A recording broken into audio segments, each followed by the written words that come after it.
What's going on, everybody? We're back again.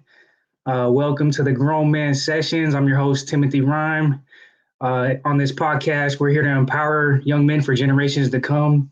We're going to be interviewing grown men to have them share their stories, and hopefully, we can pick up some gems and learn from their lessons. And yeah, so today I have the pleasure of interviewing CJ Marquez. Let's say hi to CJ. What's What up? up? What's up? What's up? Thanks for joining me today, bro. I appreciate it. Yeah, no problem, man. Yeah, so CJ and I go way back. So CJ, when I used to do music and I was known as ARAB, I remember CJ helped me book my very first release party at Zocalo, right? Yeah, I was just thinking about that this morning too. Like that was like my first, like I was promoting clubs prior to meeting you, and I think that was like my first one that I actually did just without Mass Appeal's help or anything. It was just me. So that was a cool time. Oh man, I still remember like that whole night, dude. I remember being on stage. I remember like it was a good night, dude. So, That, like that night was I that don't night think was fun. yeah, I don't think I ever really like truly thanked you for that either. So thank you, bro. Like Thank you. Man, that was a grind. I remember passing out flyers, doing all that stuff. That was fun. It was a good yeah, turnout too. It was a good. yeah, it was, bro. Like Wasn't it like a Thursday night or something like that? It was. I feel like it was a Thursday night or Friday. I forget, but it was cracking. oh yeah, yeah, we were turned up too. I was in my collared shirt and yeah, it was fun, bro. Yeah. Well, yeah, man. So like we've known each other for quite a while, man, because that was like my very first release party for my culture under Yeah. ARAB. So that was like 2006, Six. huh? Was it 2006, 2007? I somewhere around that time. Yeah, Somewhere around that yeah. time. So. Wow. Man, 15 It plus don't years, seem that bro. long. It really don't seem that long ago, but when you think about it, it's like, damn, I wow, that's way back. know. So we've done so much since then. But Yeah. we'll get into that, man. But I wanted to have you introduce yourself. Like just tell us a little bit about where you're from, where you grew up, and a little bit about your journey to where you're at right now. Yeah. So I was born and raised in Sacramento. I grew up as a kid. I grew up in this small town outside of Elk Grove called Wilton. It's nothing but country back then. Um, Yeah. then I moved out to Elk Grove. Went to Elk Grove High School. Then after Elk Grove High School, went to college for like a hot second. Dropped out. And then I moved over to San Francisco, got a job working at Nordstrom's in San Francisco, stayed there for a few years, moved back to Sac, and then moved back out, lived in Vegas for a minute, and then came back, and I've been back ever since. So it's, I've been to a lot of places. Yeah, man. I mean, I respect the fact that you ventured out and you tried to experience different cities and stuff and different states. Yeah, I mean, when I graduated from high school, I mean, I went to college for a little bit, and then I just wanted, just like everyone else getting out of high school, they just want to make money, and so Yeah. I was looking for a job, and my uncle down in San Francisco offered me a position, and I couldn't turn it down. And Doing what? going through a bunch of drama over here in Sac with some folks, and I just had to get out. And so I just got out of town, and it was crazy because I was 18 when I moved out there, and I didn't know like nobody, living in a big city. Oh And yeah. so that was like the start of like my adulthood. Crazy. That can be intimidating, bro. Like, I mean, I moved to LA when I was like in my like late 20s, early 30s. Hmm. And that was intimidating, like just, at that time in my life. And I was already, like in my manhood, but It I was can't imagine doing that at 18. Yeah, I mean, like, luckily I had some cool coworkers, so they kind of showed me around a bit. But I mean, you're 18, living in San Francisco. I mean, it's crazy. I mean, I didn't really go out a lot, but it was just hanging around with people and knowing the city and all that stuff. So Yeah. Let me ask you this. When you were a little kid, What did you want to be when you grew up? Man, when I was a little kid, honestly, I didn't know. I mean, that was kind of like my problem growing up. I just could never figure out what I really wanted to do in life. When I was Hmm. a kid, I mean, you're just being a kid having fun. Yeah, Got into high school. I mean, that was probably one of my downfalls. I just didn't have any goals. yeah, I was just living life every day. I didn't know what I wanted to do, and I struggled with that through for a long time up until I became an adult, just trying to figure out my life and trying to figure out what direction I wanted to go. You know, right, right. 'cause I didn't. I like I said, I went to college, but I didn't know what I wanted to do in college. So that was part of me dropping out. I was like, I didn't know what I wanted, so I got out, started working, and then just lived that life. Up Yeah, until I started figuring things out. yeah. I know what you mean, man. Like, did you go to Casumas, Sac Yeah, City? yeah, yeah. I'm gonna consume this for like probably not probably half a semester. It wasn't even that long.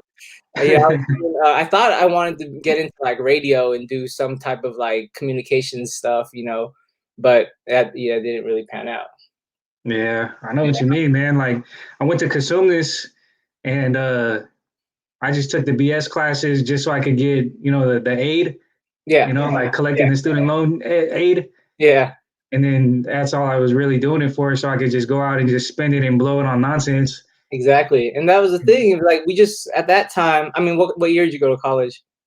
Okay, 2000. I graduated in 99, so it was in the year I 2000. graduated in '99 too. So yeah, you and me were the same thing. Like during that time, we're just trying to kick it. Like Yeah. school. It was just like I want enough money just to go out, pay for gas, pay for food, and just do all that stuff.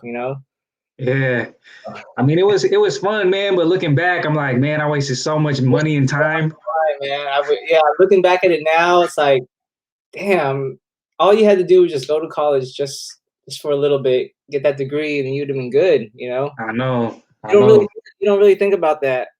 Back then. When you're a kid, your parents tell you all the time, stay in school. You hear that throughout life, but you don't really get it until you're struggling and you look back and you're just like, damn.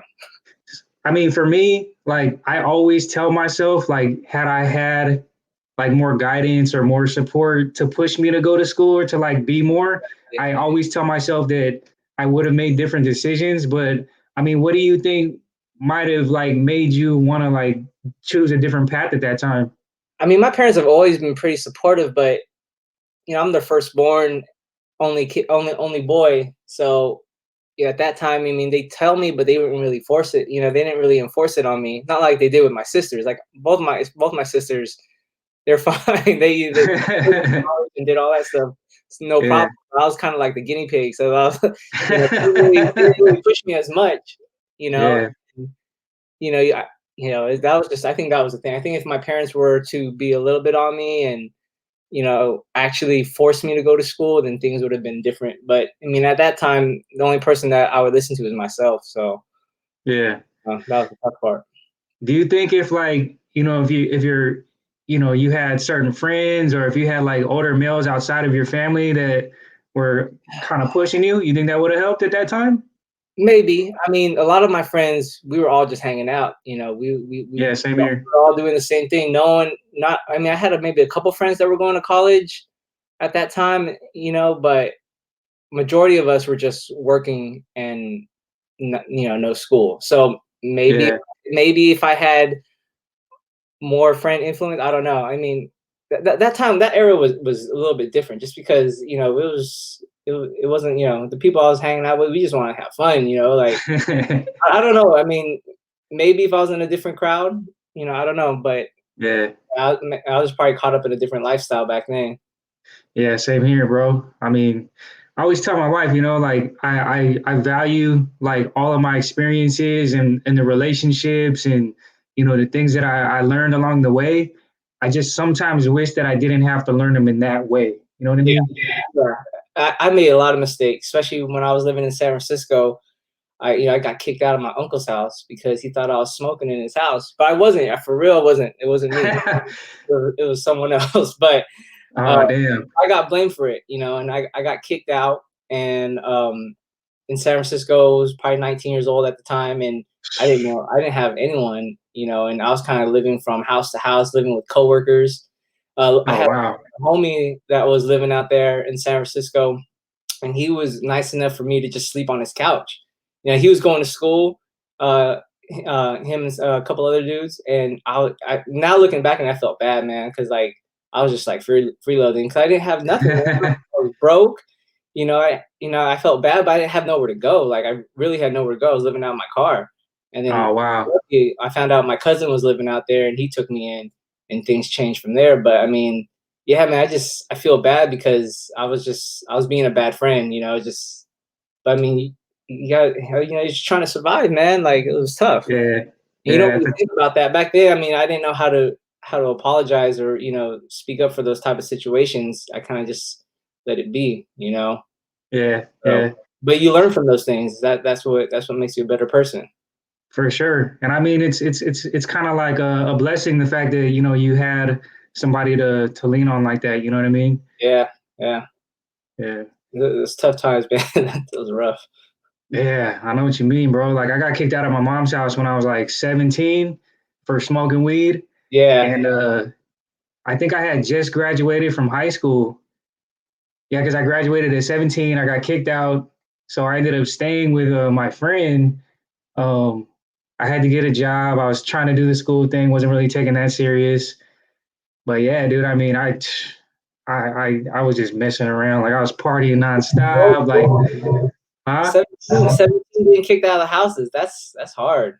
Yeah, bro. I was smoking weed in my mom's bathroom, and she caught me, and she was See, like, I "You gotta wasn't go." smoking the weed. It was someone else that was smoking the weed. He was smoking it in the bathroom, but I got blamed for it. So Sound like me. yeah, and it was like, I mean, I could have just like apologized to my uncle at the time, but I had too much pride. I didn't want to apologize for something I didn't do. So I like I'm just gonna live on my own. Yeah, I mean that's what we do when we're at that age. We're just like whatever. We'll figure it out. Yep, yep. Yeah. So like along the way, man, you started doing party promoting, and I'm sure that kind of came with its whole own set of like new experiences. Yeah, yeah. I mean, I started party promoting around 2004, 2005. I ran into a friend that introduced me to another friend, and that was the whole Mass Appeal group. With Oh man, rest in peace. yep, Chris Tam, Eric Yep. Tam. Those were like the two guys that I met, and they got me in. They got me into it with Chaz, Hmm. Ryan Chua, and those guys. And I started promoting with them. We were doing some clubs down at I forgot where we started. It was like Vacaville? no, I was late to that one, but I Oh, mean, eventually I started doing that. But when Vacaville first started, I wasn't there yet. It was more like Sacramento clubs, and then we did Avalon and Empire. But I mean, that like opened up so many like that's how I met so many people. Was yeah. I was going out every single day, um, talking to people, meeting people. I was going on like college campuses, passing out flyers and sororities and just all that stuff. And that's how I networked to so many people. And if it wasn't for those guys, I mean, I would have never met my wife because I met her at a club. You Oh, know, okay.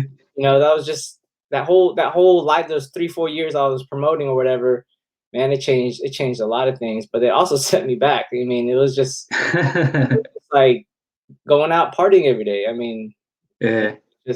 it went on forever. Yeah, man. I mean, it's a fun lifestyle, but I'm sure it's pretty it, like it unproductive, I guess, you know? yeah. I mean, it was definitely fun for sure, but like after like a few years and it's just it's after that it's just like, man, what am I doing? Yeah, I know what you mean, bro. Yeah, but it was good. I mean, I met so many people doing that. I mean, everyone that I know, most of them was probably from some type of club promotion thing or something. I think a bunch of the guys like from Mass Appeal, including yourself, were like a bunch of people that I ended up like, like learning from when I was doing my music Okay. in regards to party promoting, in regards to like promoting in general. Because I remember seeing you guys out there like pushing flyers and like and just really like It's hitting the aggressive. streets, man. and in the hip hop world at that time, like that was a lost art. There weren't too many people that were doing that. Yeah, So I kind of took notes from you guys, and I was like, okay, I'm gonna do that too. it's a I'm gonna do grind. that too. Like it's just it's like self advertisement. Like you got to go out there, put your face out on the street. You got to talk to people face to face. Like the grind of club promotion isn't easy, especially out here in Sacramento. It's just like you got Yeah, you got to really grind and talk to people. You know, yeah. so, and it's the same way when you're promoting your music. You got to talk to people. You got to give them your stuff, and Can't yeah, be shy. yeah, it's a lot of networking for sure. Yeah. So like one theme that I'm picking up from you that I've known about you, but just you telling your story is that like it just sounds like you've always had a pretty strong work ethic. Yeah, I mean, it kind of I had to build up to it, like I mean, when I was young, like 18 coming out of high school, I was just lazy because I just wanted to just do whatever and not really, pay attention to what my goals were in life. But as soon as I started figuring out what I wanted to do, then the work ethic came with that, And It's what do you think that was? like I don't know. I mean, like I said, I was always struggling to figure out what I wanted to do in life. But once I figured it out, like, I want to get my life together. It was just I do whatever it takes to get there. Especially after I had my kid. After I had my Oh man. kid, I mean, that was just like, you have to go all in. You Yep. got to grind every day. And so, I worked my ass off just to get where I'm at now, just so, I can give the life that my kid never had. Yeah. So, I mean, Oh man, that's the best yeah, motivation, bro. Like yeah, that's the ultimate motivation.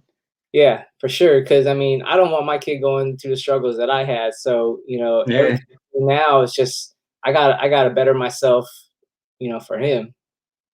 You know, so And that kind of like leads me into something that I always ask like fellow fathers because I know like what it did to me is like what is the biggest lesson that you learned aside from what you just said becoming a father?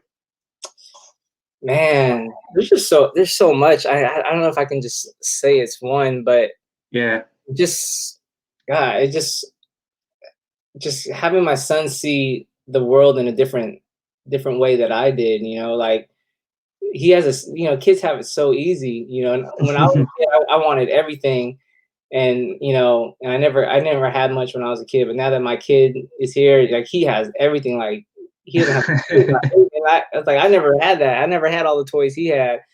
But I just want him to be set up to succeed. When Right. when he gets older, I'm gonna push him to go to school and stay in school because I Right. think all the mistakes that I had, I want to make sure that he doesn't have to go through them. Yeah. I mean, one thing that like from my experience, it's like I never had a dad. So what you're saying is like so important to me because like I just want to make sure my kid knows that their dad is there. You know what I mean? Yeah, Because I feel like just having that and just having that fatherly presence, like just you being there, like alone, I feel like is gonna change his trajectory all by itself. And then all the time and all the things that you invest in him is just gonna like even catapult him even more. You know what I mean? yeah. And me with my parents, I mean, they got divorced when I got into high school, Oh, and okay. and so that might have played a role in how I grew up because I just Yeah. as soon as they divorced, it was kind of just me and my dad, and I was just kind of just whatever.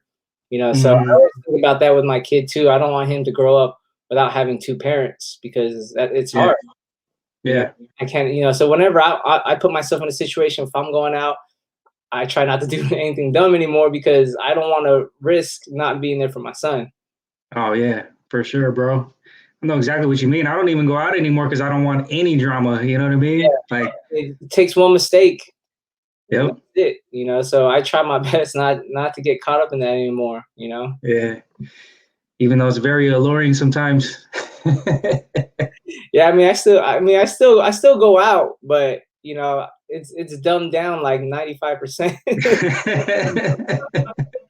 I gotta be super careful. I just No more back to back shots.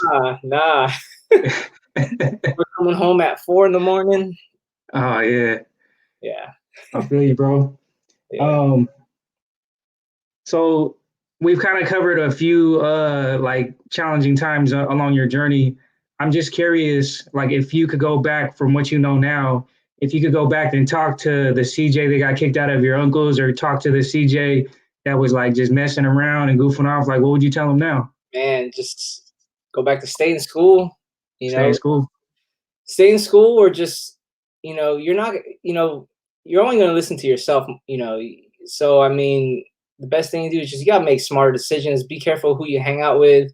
You know, Hmm. don't put yourself in a situation where, you know, could be a bad one. Cause I mean, I've been in a lot of situations where I'm surprised I never got locked up or, anything else because I got away with stuff, and I didn't. If I can talk to myself now, it's like just don't put yourself in those situations anymore. Use Yeah, better judgment, stay in school, and just focus on your life, focus on what you want to be, what you want to do with your future. Because I mean, yeah, that's what it comes down to sometimes is like when I'm like 20 years old, I'm not thinking how life is going to be when I'm 30, you know. And I yeah. didn't really think about that until I turned 30, and I was like, "Oh shit!" I think about my life like, what you're getting old. You have a kid now. Like, what are you doing? To make sure that your kid has a good future. So Yeah. One thing that I learned in the last podcast with Aaron Garcia was that he read somewhere that most millionaires and billionaires didn't get to that point until their 40s. dang, So so to me, like I get hard on myself because I say like, well, I should be here by now. I should be at a certain point by now.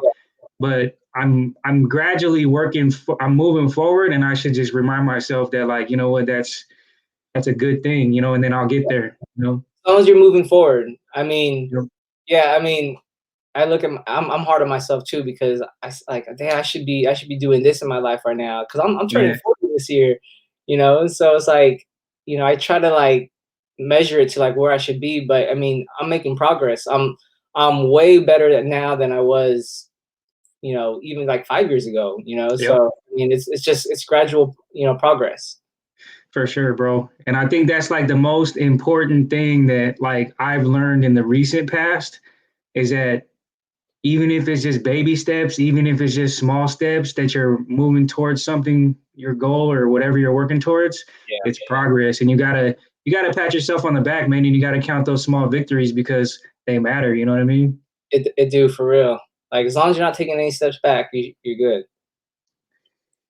Yeah, exactly, bro. I mean, what you were just saying too about like, choosing, who you hang around, bro, it's such an important lesson. And I actually learned that lesson the hard way because like, I almost got locked up for like, they tried throwing like, 3 attempted murder charges at us because I was just with some people at the time that, were, not making good decisions and they were just drunk and acting stupid, Yeah, and I was just there, I didn't participate, and but, that don't matter. Like if you get caught up with that, it's just man, that's a tough one to climb back from. I mean, like I'm not yep, that I'm not saying anything bad about the people that I hung out with in the past, but I mean, there are situations I've been in where it's like, man, I'm just lucky to get out of that situation without anything bad happening.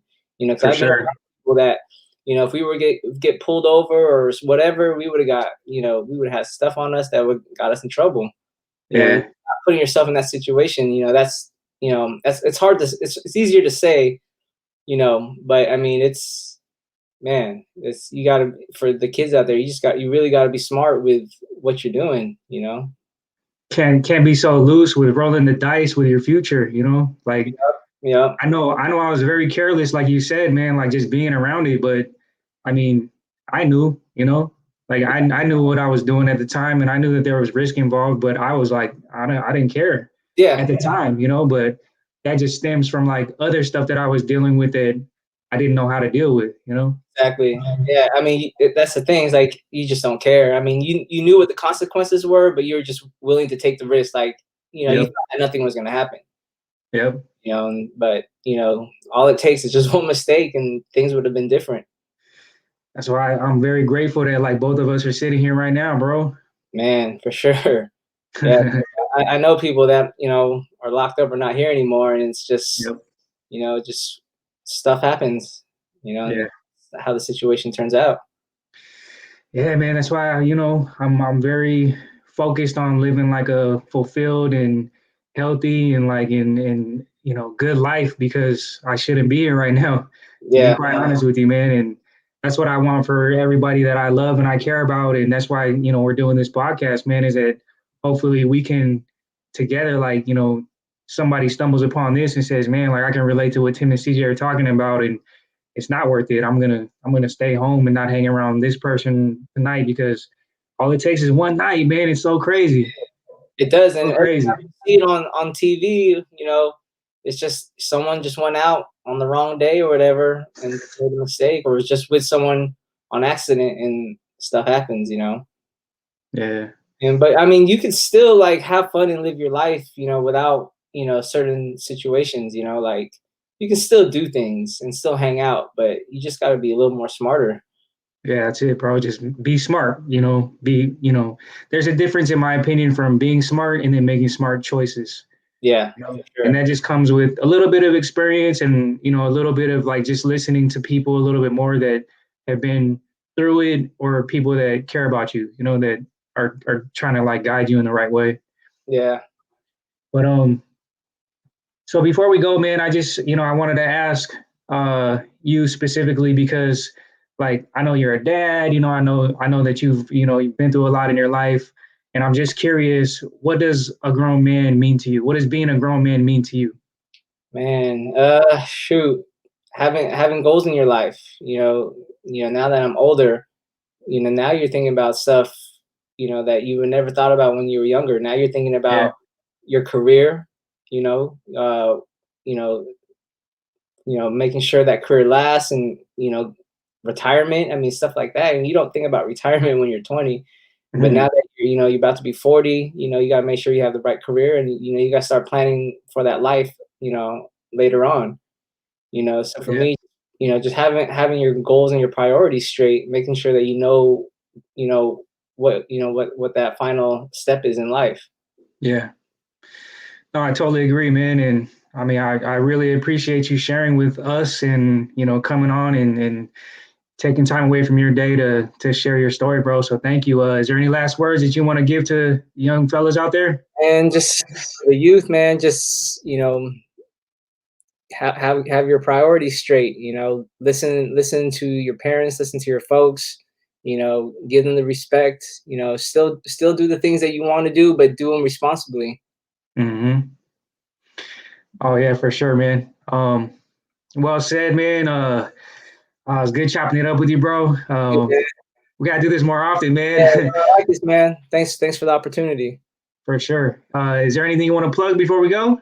I got nothing. No more promoting. Okay. Well, hey, man. CJ Marquez representing Sacramento. Grown Man Sessions. Uh, thanks a lot, CJ. All right, Tim. All right, guys. Like I said, one person can change the world, but one person at a time, and then one person is you. If you got anything out of this grown man session, please hit the like and subscribe button and leave a comment below. Tune in, and next time we're gonna be talking about some more good stuff. So stay tuned. Thanks a lot. Peace.